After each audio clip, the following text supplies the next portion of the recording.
माननीय नितीनजी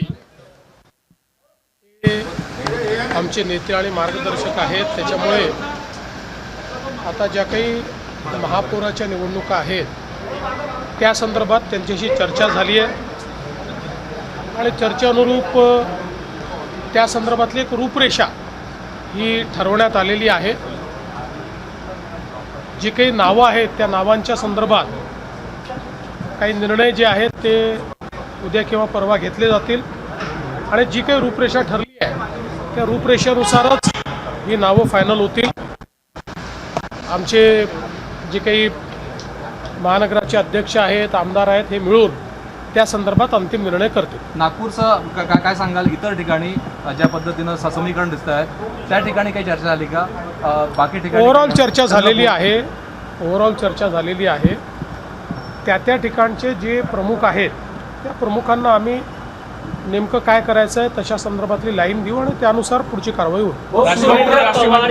उपमुख्यमंत्री केले जात आहे असं आहे की कुठलाही निर्णय जो काही घ्यायचा असेल तो राष्ट्रवादी काँग्रेस पक्ष घेईल आणि राष्ट्रवादी काँग्रेस पक्ष जो निर्णय घेईल त्याच्या पाठीशी आम्ही उभे राहू, सरकार म्हणून आणि भारतीय जनता पार्टी।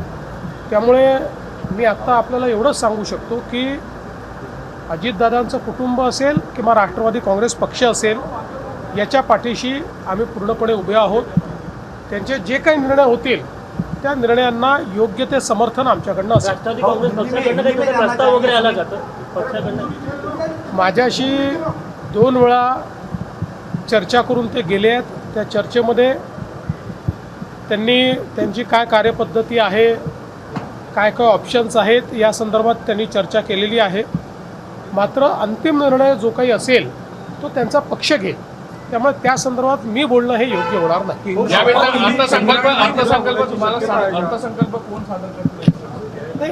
आता तरी असं आहे की अजितदादांनी भरपूर तयारी अर्थसंकल्पाची केली होती। त्यामुळे आता उद्यापासून मी स्वतः लक्ष घालून अर्थसंकल्पाच्या ज्या काही प्रोसेसेस आहेत त्या मी स्वतः पूर्ण करणार आहे आणि मग आम्ही इव्हेंच्युअली ठरवू काय करायचं।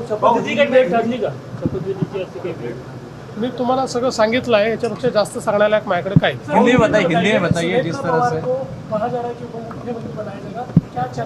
देखिए, कोई भी निर्णय जो होगा ये निर्णय राष्ट्रवादी कांग्रेस पार्टी लेगी। राष्ट्रवादी कांग्रेस पार्टी जो निर्णय लेगी हम उसके साथ खड़े रहेंगे, चाहे वो अजीत पवार जी का परिवार हो या राष्ट्रवादी कांग्रेस पार्टी हो। इनके साथ पूरी ताकत के साथ सरकार के रूप में और भारतीय जनता पार्टी के रूप में हम खड़े।